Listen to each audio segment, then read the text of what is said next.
અને સુરત શહેરમાં ધોધમાર વરસાદ શહેરના અનેક વિસ્તારોમાં વરસાદ વરસ્યો। સુરતના વાતાવરણમાં ફરી એકવાર પલટો આવ્યો છે।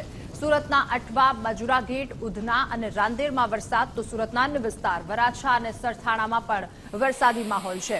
હવામાન વિભાગ દ્વારા આગાહી વ્યક્ત કરવામાં આવી હતી વરસાદને લઈને અને જે રીતે હાલ વરસાદ વરસી રહ્યો છે અઠવા, મજુરા ગેટ, ઉધના, રાંદેર આ સાથે વરાછા અને સરથાણા સહિતના વિસ્તારોમાં પણ મેઘરાજા મુશળધાર વરસી રહ્યા છે।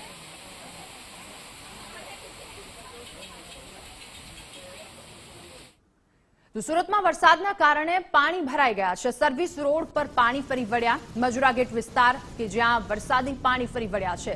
નવી સિવિલ હોસ્પિટલમાંથી કાપડિયા હેલ્થ ક્લબ પાસે પાણી ભરાયા અને આ પાણી ભરાઈ જવાના કારણે વાહન ચાલકો પરેશાન છે। સામાન્ય વરસાદમાં જ પાણી ભરાતા વાહન ચાલકોમાં રોષ જોવા મળી રહ્યો છે। મજુરા ગેટ પાસેનો આ વિસ્તાર કે સર્વિસ રોડ પર પાણી ભરાયા છે। કાપડિયા હેલ્થ ક્લબ પાસે પાણી ભરાયા છે। પાણી ભરાઈ જવાના કારણે વાહન ચાલકો પરેશાન। ત્યારે સુરતના અનેક વિસ્તારમાં જે ધોધમાર વરસાદ અને Majura gate, Kapadia health club પાસેની આ સ્થિતિ।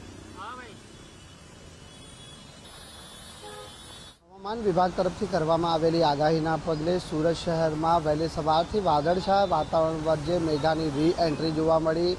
શહેરના અનેક વિસ્તારોમાં પડેલા ધોધમાર વરસાદના કારણે શહેરના જે સર્વિસ રસ્તાઓ પર છે તે વરસાદી પાણી ફરી વળ્યા છે। હાલ સીધી તસવીરો આપને બતાવવાનો પ્રયાસ કરીશું સુરતના જે મજુરા ગેટ વિસ્તારના કે જ્યાં સિવિલથી જે એલબી તરફ જવાનો જે માર્ગ છે ત્યાં સર્વિસ રસ્તાઓ ઉપર આ પ્રમાણે વરસાદી પાણીનો ભરાવ થયો છે।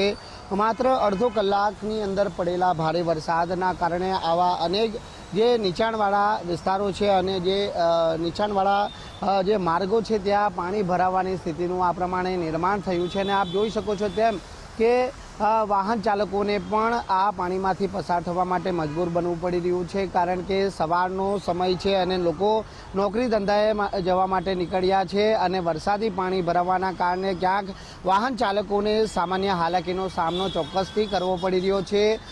જે એક તરફ સિવિલથી મજુરા ગેટ તરફ જવાનો રસ્તો છે ને એક તરફ સિવિલથી જે કાપડિયા હેલ્થ ક્લબ તરફ જવાનો આ માર્ગ છે અને કાપડિયા હેલ્થ ક્લબ તરફ જવાના જે માર્ગ પર છે તે વરસાદી પાણી છે તે ભરાયા છે।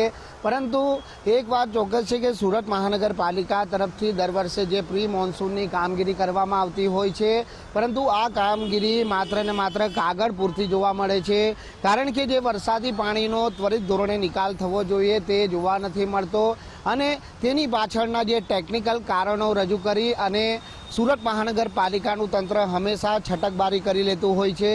હાલ જે પ્રમાણેની સ્થિતિ જોવા મળી રહી છે તે મુજબ વરસાદી પાણીનો ભરાવ હજી પણ છે અને પાણીનો કોઈ ત્વરિતપણે નિકાલ નથી થઈ રહ્યો।